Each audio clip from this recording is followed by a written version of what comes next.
Welcome viewers, I am Manju Bhardwaj.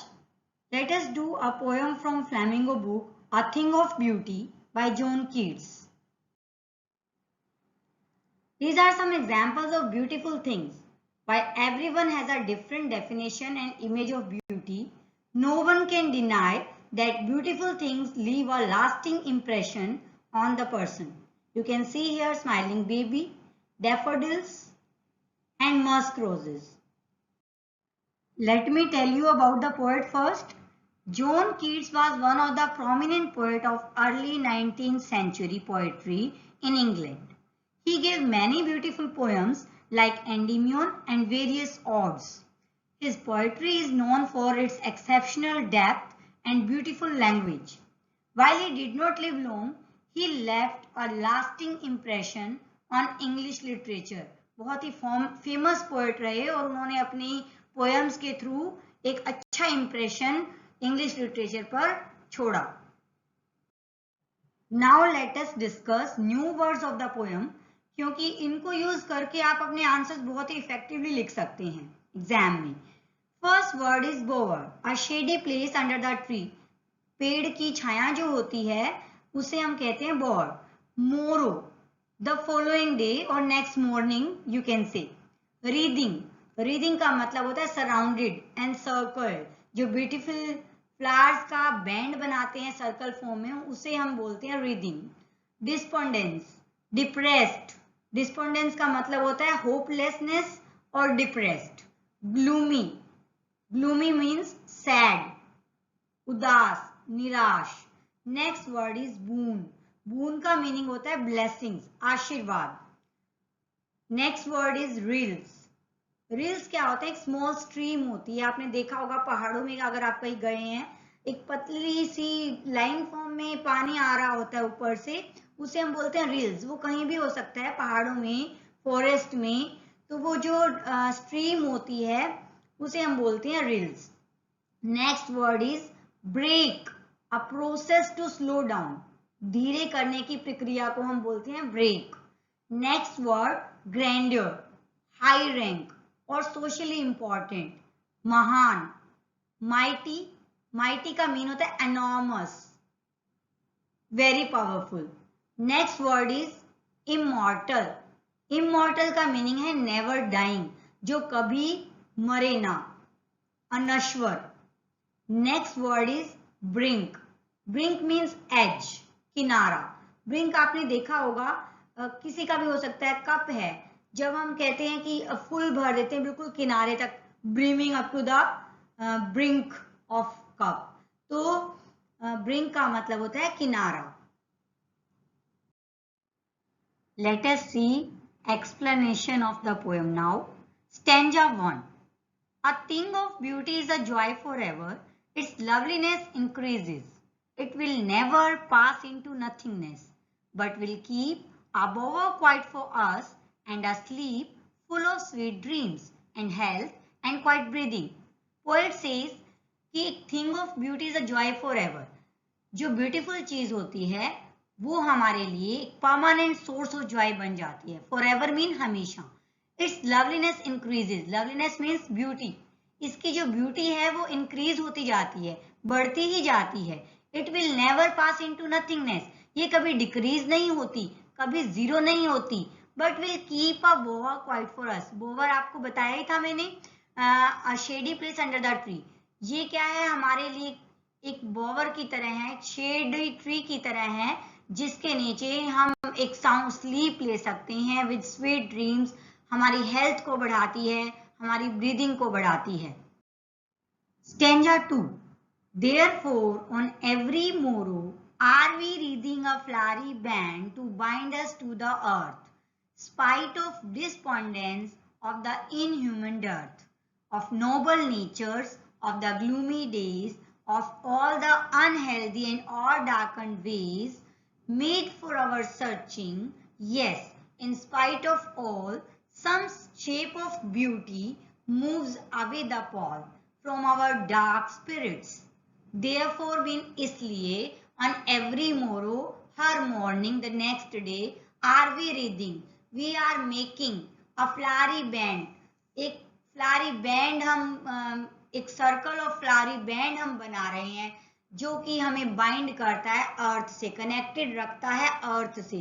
Spite of despondence, spite mean in spite of, के बावजूद, despondence mean hopelessness, निराशा, of the inhuman death, inhuman means अमानवीय, dearth mean कमी, of noble natures, noble natures की कमी, of the gloomy days, sad days. तो poet is saying कि despondence के बावजूद, निराशा, ये निराशा किस वजह से हो सकती है?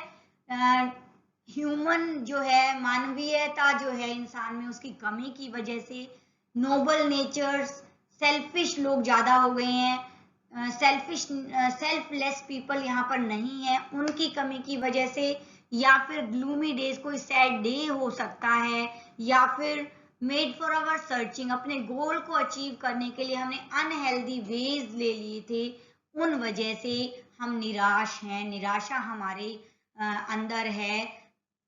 इसके बावजूद, यस, हाँ, ये सब है, these are the things which create hopelessness, ये चीजें हैं, पर इनके बावजूद, in spite of all these things, इसके बावजूद, some shape of beauty moves away the pall, कुछ ब्यूटीफुल चीजें हैं जो आज भी क्या करती है, pall means dark clouds, moves away मतलब दूर कर देती है, डार्क क्लाउड जो सन को छुपा लेता है, उसी तरह से फ्रॉम आवर डार्क स्पिरिट्स, हमारी डार्क स्पिरिट्स मतलब इनर सोल, हमारी आत्मा के ऊपर जो डार्क क्लाउड्स आ गए हैं, these shapes of beauty helps to remove these dark clouds. Stanza 3.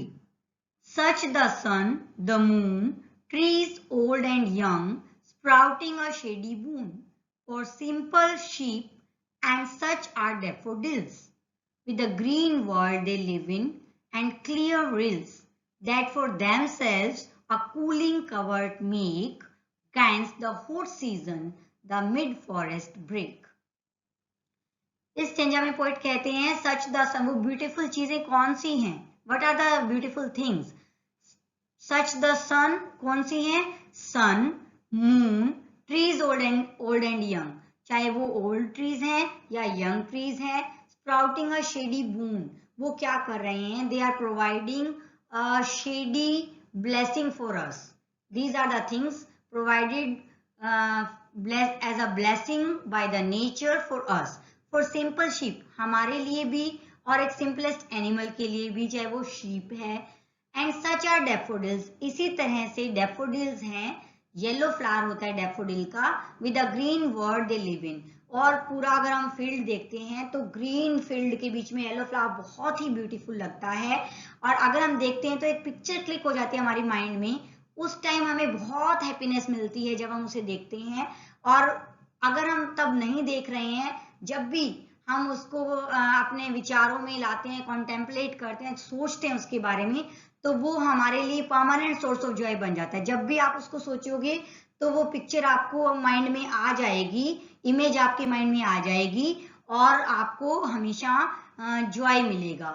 And clear reels, reels क्या होते हैं, रील्स होती हैं फ्रेश वाटर स्ट्रीम्स, स्ट्रीम्स होती हैं, ये पहाड़ों में भी मिल जाती है, फॉरेस्ट में भी मिल जाती है, और ये रील्स क्या करती हैं, that for themself a cooling covert make, वो क्या करती हैं, एक कूलिंग एनवायरनमेंट बना लेती है against the hot season, hot season में खुद के लिए भी और जो वहां पर आता है उनके लिए भी एक कूलिंग और कंफर्टेबल एनवायरनमेंट प्रोवाइड करते हैं। द मिड फॉरेस्ट ब्रेक, और ये बिल्कुल फॉरेस्ट के बीचों बीच होता है। कुछ और भी ब्यूटीफुल चीजें हैं, वो क्या है, let us C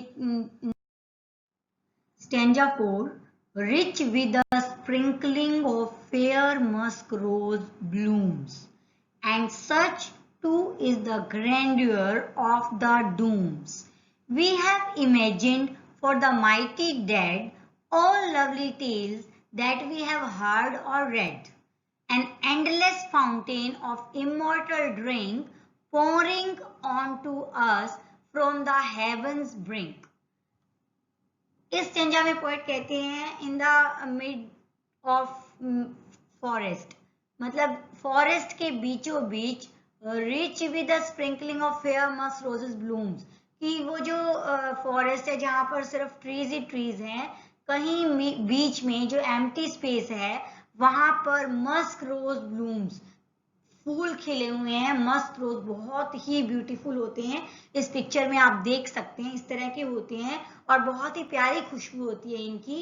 and such too is the grandeur of the dooms, और इसी तरह से और ब्यूटीफुल थिंग्स है। Grandeur means glory, dooms mean death. किसकी? We have imagined for the mighty deads, हमने हमारे mighty means socially important people जो मर चुके हैं, वो जो हमें हमेशा इंस्पायर करते रहते हैं, लाइक लक्ष्मीबाई, भगत सिंह, और अगर आर्ट फॉर्म्स से लें तो हमारे जो नेक चंद है जिन्होंने चंडीगढ़ में रॉक गार्डन बनाया। अब अगर हम इंस्पायर करें तो वो जो रॉक गार्डन तब बनाया गया था वो उस टाइम भी सबको एंजॉयमेंट देता था। आज भी अगर आप चंडीगढ़ जाते हैं तो you easily can admire the beauty of that garden and it become a source of enjoyment for you.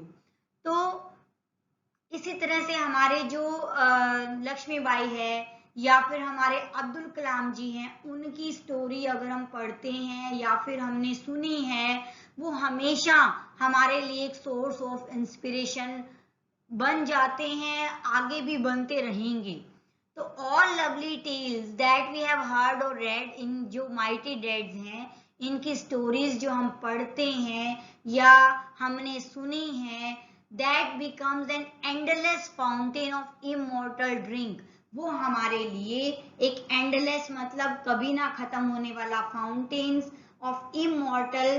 Fountain आपको पता ही है क्या होता है, फव्वारा बोलते हैं अगर इसका हिंदी मीनिंग देखें तो ये एंडलेस फाउंटेन बन जाता है। इमॉर्टल मतलब अनश्वर, ड्रिंक मतलब अमृत, आप इमॉर्टल ड्रिंक को अमृत बोल सकते हैं।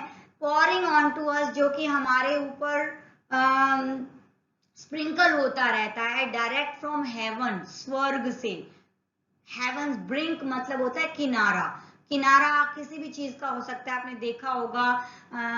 एक एग्जांपल ले लेते हैं, कप का ही ले लेते हैं, जिसमें अगर बिल्कुल किनारे तक अगर आप कॉफी या चाय डाल देते हैं, that is up to brink, ठीक है। तो ब्रिंक मीन्स किनारा। तो ये जो है हमारे ऊपर हमेशा अमृत वर्षा होती रहती है। जो हमारे इम्पॉर्टेंट सोशल इम्पॉर्टेंट पीपल है वो हमारे लिए सोर्स ऑफ इंस्पिरेशन हमेशा रहते हैं। ये जो इमॉर्टल ड्रिंक है, ये इसको यहाँ पर एज अ मेटाफर यूज किया गया है, ठीक है। तो अब हमने explanation of the full poem कर ली है, आई होप आपको समझ आ गई है।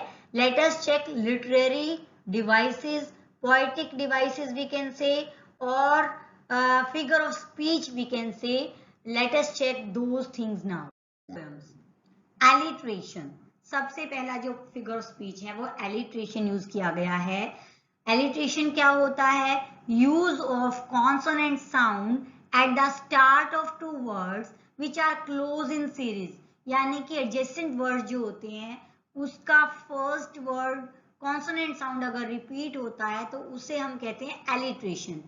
For example, sleep, sweet, S sound is repeated. Band, bind, B sound is repeated.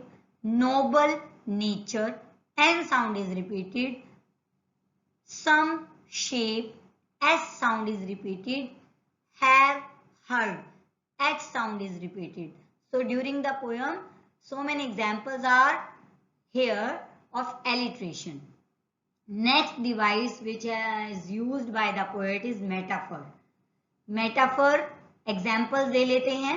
Bird quiet, calmness of the bird, bird आपको बताया था ना, shade under the tree, is compared to the calming effect of a beautiful thing. Next example, wreathing a flowery band, a beautiful thing of our life bind us to the earth. Next example of metaphor is immortal drink, जो बिल्कुल last stanza में था, हमने पढ़ा.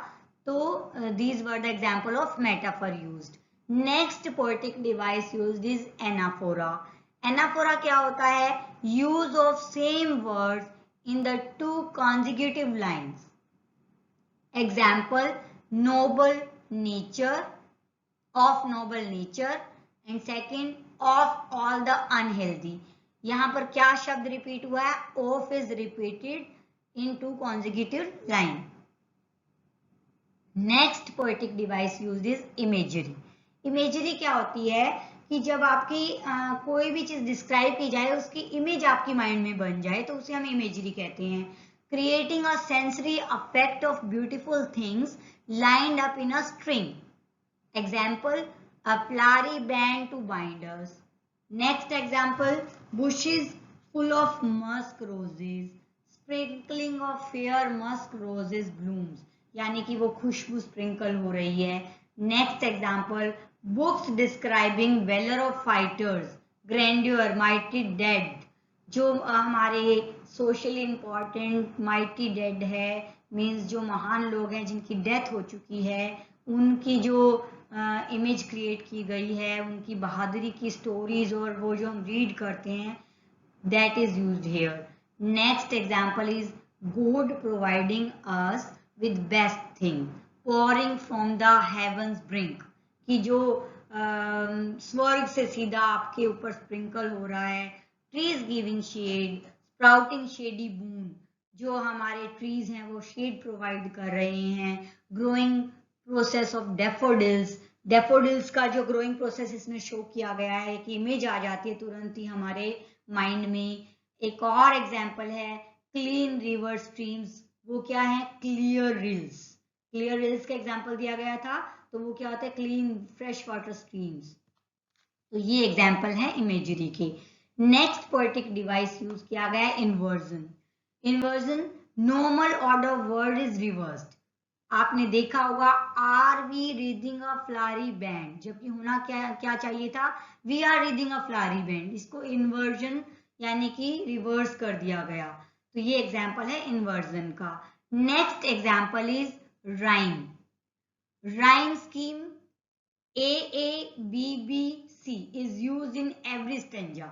यहाँ पर क्या है? राइमिंग कपलेट यूज किया गया है हर दो लाइंस में. Forever, never, keep, sleep. ठीक है. नेक्स्ट डिवाइस जो यूज हुआ है दैट इज एंटीथेसिस. एंटीथेसिस क्या होता है? Opposite words placed together. Old and young. Old आपको पता ही है, जब बड़े हो जाते हैं. यंग बिल्कुल यूथ टाइम जो है हमारा, उसे कहते हैं. तो opposite words use together is called antithesis. Clear?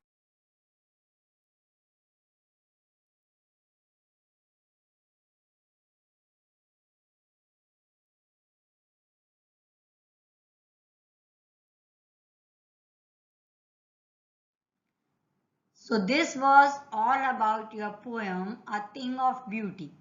आज हमने इसकी फुल एक्सप्लेनेशन कर ली है, लिटरेरी डिवाइसेस कर लिए हैं, new words of the poem भी कर लिए हैं. I hope you like the video.